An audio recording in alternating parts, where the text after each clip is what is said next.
Jadi ini sekarang dari Sangut JR. Kok jero dasaran alit sampai sekarang belum ketukat petanu, kenapa nggih? Kenapa jero? Oh. Oke, ini pertanyaan yang selanjutnya. Sebetulnya apa arti kata jero? Ada saudara saya orang Jawa menikah dengan orang Bali, dikasih nama sama mertuanya, ada jeronya. Dari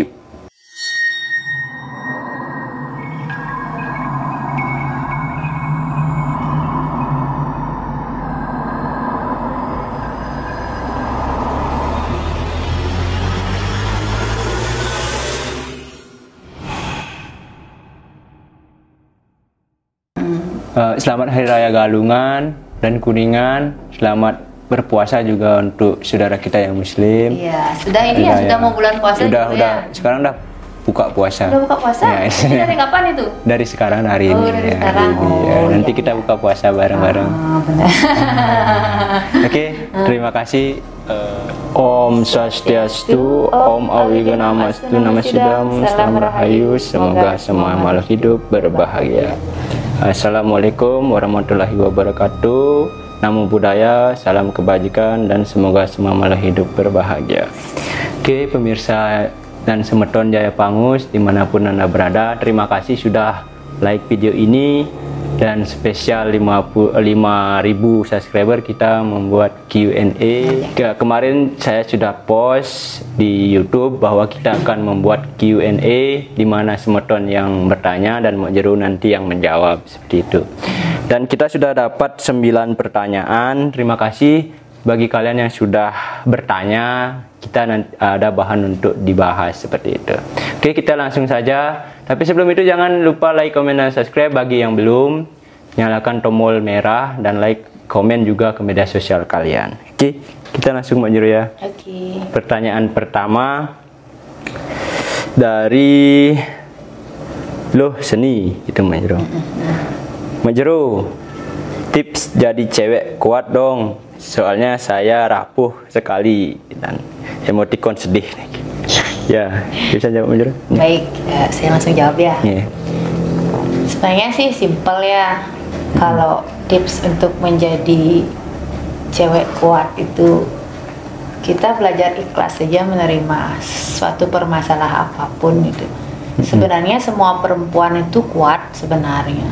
Lebih kuat perempuan daripada laki-laki. Cuman terkadang ketika kita tidak mampu memaknai setiap permasalahan yang terjadi, di sanalah kita merasa rapuh, kan begitu. Merasa seolah bahwa semua yang kita alami itu kita tidak mampu menerimanya. Kadang kita menyalahkan orang lain dalam hal ini. Terkadang disinilah kita merasa tidak mampu dan merasa sangat rapuh, kan begitu. Tetapi ketika kita belajar di dalam setiap permasalahan itu kan pasti ada jalan keluar.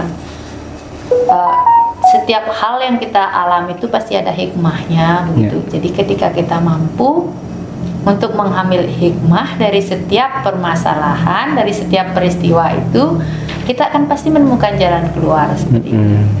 Dan setiap kita mempunyai permasalahan, jangan pernah menyalahkan orang lain.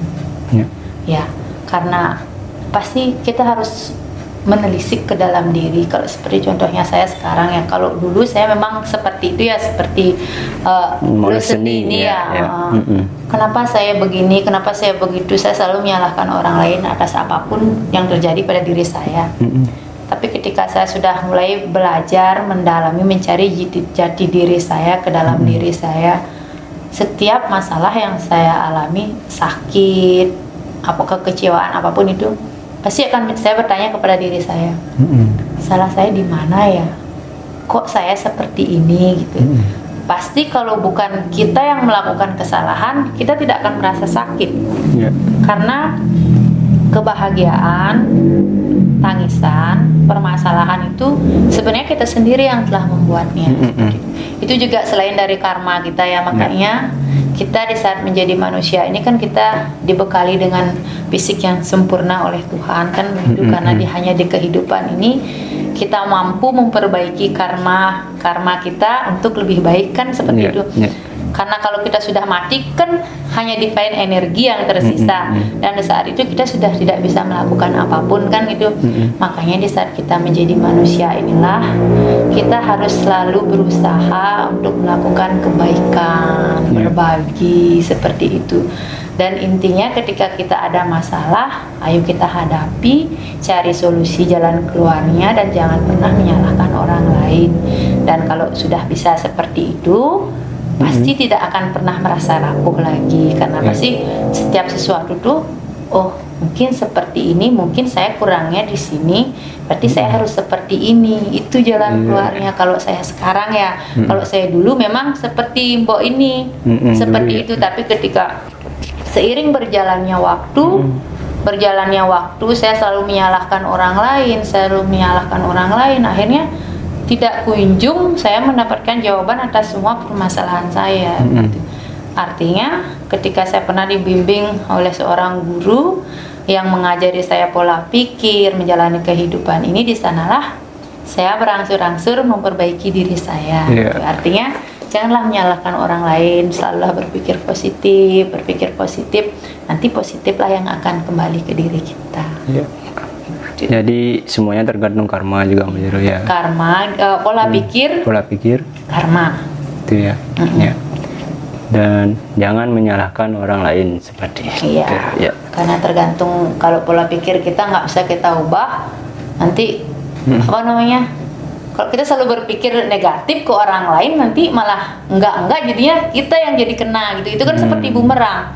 Kebaikan kita pikirkan satu, kebaikan pula yang datang 1000. Keburukan yang kita pikirkan satu, keburukan pula yang datang 1000 pada diri kita. Seperti itu. Ya. Kita lanjut ke ini. Ke pertanyaan selanjutnya. Ini dari Pak Wayan Satya. Jero jelasin makna dari galungan. Gitu Jero. Makna dari galungan tidak lain adalah dharma, yaitu kebaikan, melawan adharma, yaitu keburukan. Jadi sebenarnya ini adalah feodalan jagat atau feodalan bumi seperti itu. Tapi bukan berarti juga bahwa di hari ini adalah ulang tahunnya bumi, begitu tidak. Tapi disinilah kita sebagai umat manusia memanjatkan rasa syukur kepada Tuhan Yang Maha Esa atau Ida Sang Hyang Widi atas segala berkah beliau, atas segala berkah atas semesta ini dan seluruh ciptaannya, seperti itu. Dan inti dari Hari Raya Galungan ini sendiri juga sebenarnya kembali ke diri kita sih sebenarnya. Seberapa besar kita mampu mengendalikan diri kita, kan seperti itu. Karena ketika kita kembali lagi ke pola pikir ya, ketika kita mampu mengendalikan pemikiran kita, kita pasti akan mampu mengendalikan diri kita. Dan ketika kita sudah mampu mengendalikan pemikiran kita, otomatis pasti perkataan, perbuatan, pemikiran itu pasti akan menjadi baik, dan baiklah yang akan terjadi. Jadi menurut saya inti dari Hari Raya Galungan ini adalah bagaimana kita memperbaiki diri kita, rohani kita, agar dari gelap menjadi terang, seperti itu. Dan ada juga hubungannya sama Tukat Petanu ya. Mungkin penunggunya di sana ingin memperingati ini Hari Raya Galungan ya. Benar. Mengingatkan kita bahwa ada sejarah. Bahwa beliau memang ada kan seperti itu. Mungkin next kita bisa bahas kita bahas ya. Raja Maya Denawa. Kalau tembus 1000 like video ini, kita bahas tentang Galungan dan tentang Maya Denawa gitu. Tentang Raja Maya Denawa ya. Oke, video next. Mbak Jero, gimana kita tahu atau melihat secara langsung orang tersebut ngiringan atau enggak? Apa ada getaran energi atau gimana gitu. Suksema dari Gede Arse Channel. Iya. Biasanya kalau saya sendiri ya, kalau bertemu seseorang yang memang dia melik atau mungkin memang beraura, pasti ada energi yang saat kita bertemu dengan seseorang yang baru kita kenal itu ada seperti benang merah, energi sapaan seperti itu. Kadang kita kalau saya sendiri ya pasti itu langsung saya tuh nguap, atau mungkin ada reaksi-reaksi lah yang saya rasakan ketika bertemu dengan seseorang gitu yang memang dia itu ciri-cirinya miring gitu, seperti itu. Ada getaran energi ya di dalamnya ya. Memang ada sapaan energi kalau saya.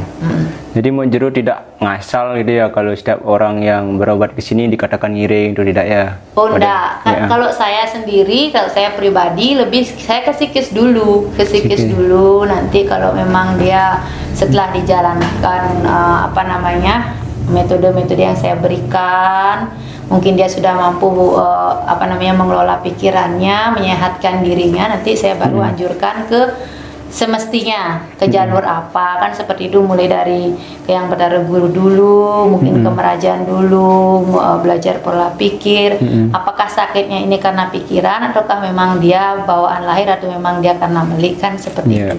Tidak dari awal kamu ngiring gitu, enggak, nanti takutnya kan psikis dia, pikiran, nanti kita suruh ngiring malah morat-marit lagi. Nah, seperti itu. Oke, dan yang dari angker-angker channel, Mbok Jero sebenarnya dari mana nih ke? Oke, baik. Kalau tempat saya lahir itu dari Desa Sekumpul, Kecamatan Sawan juga, dan saya menikahnya di Desa Lemukih, dan sekarang menetap di Lemukih. Di Lemukih ya, desa tetangga ya, berdekatan. Masih lagi beda satu desa. Itu desa ya. Itu desa ya? Itu desa ya. Galungan ya. Galungan dan Sekumpul gitu ya. Jadi masih satu kecamatan, kabupaten juga masih satu.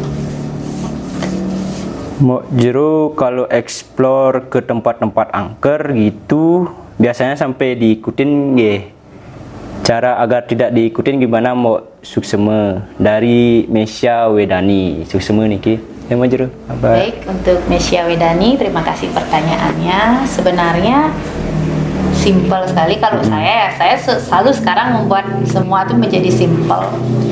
Kalau saya sudah berani menjalani ke ranah itu, pasti saya sudah punya solusinya, seperti itu.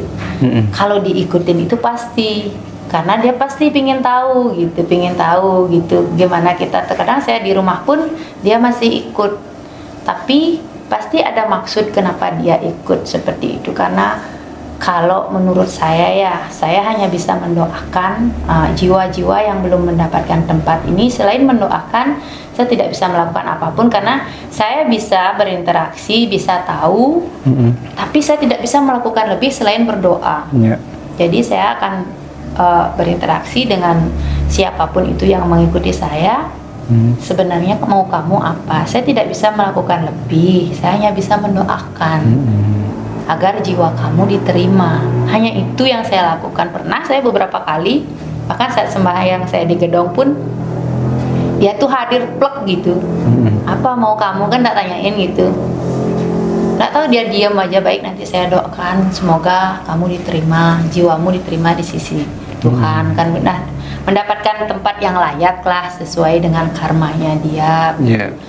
Dan saya melihat di saat pertama wujudnya ini seram sekali, sosoknya ini. Ketika sudah saya doakan, saya saya panjatkan Om Namah Siwa beberapa kali di perjalanan ini yang kedua ini di perjalanan. Saya melihat sosok yang pertama tuh dia seram sekali. Setelah saya berjapa Om Namah Siwa dan saya memohon untuk jiwanya supaya kembali, ternyata sosoknya berubah cantik. Dengan rambut panjang, berponi, dan dia juga sudah kembali cantik seperti itu. Jadi dalam hal ini ketika kita sudah diberi kelebihan oleh Tuhan, disinilah kita harus bersyukur dan kita juga harus mampu melakukan itu untuk kebaikan. Jadi kekuatan doa dan japa itu gini ya, dahsyat ya, bisa merubah wujud makhluk gini ya. Jadi agar tidak diikuti gimana Mbok Jero? Agar tidak diikuti sebenarnya seperti yang tadi saya bilang, diikuti pasti, tapi kita pasti punya inisiatif, kita udah punya jalan keluar. Karena agar kita tidak diikuti dan merasuk ke raga kita itu, saya sering melakukan meditasi. Meditasi, sembahyang juga ya. Kita ingat kepada luhur pertama, luhur sembahyang, dan setelah itu saya setiap hari bermeditasi. Karena kalau bagi saya meditasi ini biar kecil, biar sebentar, tapi kalau kita lakukan setiap hari itu pasti manfaatnya akan luar biasa. Dan makhluk-makhluk yang astral itu tidak bisa mendekat, dia hanya dari jauh, mungkin hanya berinteraksi dengan kita, dan dia tidak bisa merasuki secara terus tubuh kita. Dan kadang kalau tubuh kita kotor, itulah yang membuat dia bisa masuk, kita sakit kayak gitu. Jadi itulah apa namanya, saat kita bermeditasi kita membuat seperti lingkaran dalam tubuh kita ini, lingkaran energi, lingkaran energi yang membuat dia itu tidak bisa seenaknya masuk ke tubuh kita seperti itu. Dan ingat leluhur gitu aja. Karena dahsyat sekali kalau kita udah lupa sama leluhur parah nanti. Itu nomor satu kita harus ingat. Ini dari saudara kita yang non Hindu. Dia terima kasih nih Mbak Echa Guciara yang sudah komen. Assalamualaikum Kak Jero, salam kenal dari Ica, Jakarta. Tapi stay. Assalamualaikum Ica. Tapi stay di Denpasar gitu. Gimana caranya biar gak lihat hal-hal aneh? Soalnya sering lihat hal-hal aneh, serem gitu Kak Jero. Aku jadi takut. Mohon solusinya Kak Jero. Matur sukseme. Terima kasih ya Kak Ica. Gimana tuh Jero? Kalau menurut saya itu lebih ke penguatan diri aja sih. Apapun yang kita lihat yang tidak bisa orang lain kita lihat itu kan anugerah sebenarnya. Jadi itu tidak perlu kita takuti gitu loh. Kita bisa melihat yang orang lain tidak bisa lihat, itu adalah anugerah. Jadi bagaimana caranya kita menghadapi anugerah ini agar bisa berguna dengan cara tadi. Kalau umpamanya kalau mbaknya ini seorang muslim, mungkin bisa sering bersembahyang secara agama, baca. Kalau saya mungkin kalau secara universal juga bisa bermeditasi. Kalau meditasi kan universal, nggak tergantung agama kayak gitu. Saya sering bermeditasi, jadi di saat meditasi ini kita semakin memancarkan gitu loh, semakin jati diri kita yang ada di dalam diri kita, seperti pikiran bawah sadar kita bangkit seperti itu. Jadi kita lebih mengetahui jati diri kita sebenarnya seperti itu. Jadi jangan takut lagi kalau melihat sesuatu yang serem, udah bilang makasih dah, kamu jangan ganggu saya, nanti saya doakan, gitu aja caranya. Jadi jangan takut, nggak usah takut gitu. Pokoknya kita kalau udah lihat yang serem tuh, kamu jangan ganggu saya, apa mau kamu, kalau bisa kita berinteraksi ya gitu umpamanya. Kalau bisa udah kamu pergi aja, saya nggak ganggu kamu kok, dunia kita lain, kita kayak gitu seperti itu. Tapi intinya itu aja, kita menguatkan diri kita aja dengan sembahyang. Menguatkan diri, bermeditasi dengan sembahyang, nanti bakat apa yang ada di dalam diri kita, jati diri kita akan lebih sempurna nantinya. Pokoknya kita dari lahir punya sudah 2, nanti bisa cepat ke 4, ke 5 seperti itu. Lebih cepat menyempurnakannya kalau kita udah punya bakat dari lahir. Mungkin saran saya ke Mbak Ica, biar bermanfaat indigonya bikin konten YouTube aja. Benar. Kita bersyukur Ica karena tidak semua kemampuan yang tidak dimiliki oleh setiap orang ini, justru kita bersyukur karena ketika kita udah rajin sembahyang, bisa rajin bermeditasi, nanti kekuatan positif akan bertambah, dan nanti kalau ada kekuatan negatif tidak akan mampu memasuki tubuh kita. Itu aja. Oke, dan ini dari Mbak Rai Asih. Apa yang membuat Bu Jero akhirnya menetapkan diri untuk ngayah seperti itu? Sebenarnya kisah kalau menetapkan diri untuk ngayah ini panjang sekali ceritanya sangat panjang sekali. Karena kalau kilas balik kan pasti harus menceritakan dari kecil ya. Tapi saya singkat aja dulu. Saya dan suami saya ini adalah anak yang broken home dulunya. Kami sama-sama mempunyai perceraian ya. Saya juga keluarga bercerai, suami saya juga keluarga bercerai. Dan suami saya ini dia sakit kepala, banyak sakit yang dia derita dalam dirinya tuh. Sakit kepalanya itu bahkan dari umur SMP, dari dia masih SMP itu sakit kepala belakang ini, dan tidur tuh nggak pernah dia malam itu nggak pernah bisa tidur, sehingga terus mengkonsumsi obat terus sampai sebelum kita ngayah ini udah memutuskan untuk ngayah. Terus kita pas lah bertemu dengan seseorang. Tapi sebelum perjalanan itu banyak sekali perjalanan lika-liku, kisah kehidupan kami yang jatuh bangun. Pokoknya udah segala macam dah gitu. Akhirnya kami bertemulah dengan seseorang yang penuntun kami ya dulu. Yang mengarahkan kami dicobalah untuk melakukan pembayuhan atau pewintenan. Mungkin dengan itu nanti segala keluh kesah atau kesialan atau apapun itu bisa berkurang, kan seperti itu. Oke, dan kami di sana juga melakukan pewintenan akhirnya, dan memang benar suami saya semenjak saat melakukan pewintenan itu memang benar-benar luar biasa. Dia derita itu selama dari SMP itu memang hilang dan sampai sekarang tidak pernah lagi gitu. Tapi di sini bukan berarti masalah berhenti, tidak, masih banyak sekali masalah yang kami hadapi seterusnya. Karena apa? Di sini kami belum mengerti, memahami apa arti pewintenan itu sendiri. Seperti itu. Jadi ini sekarang dari Sangut JR, kok jero dasaran alit sampai sekarang belum ketukat petanu, kenapa nggih? Oh, kalau masalah jero dasaran alitnya mungkin hanya beliau yang mengetahui apa alasannya selanjutnya. Karena kalau setahu saya setelah kami datang ya waktu itu jero ya, beliau menyanggupi untuk datang ke tukar petanu, tapi karena ada saudara atau kakek misan beliau yang meninggal, beliau berhalangan.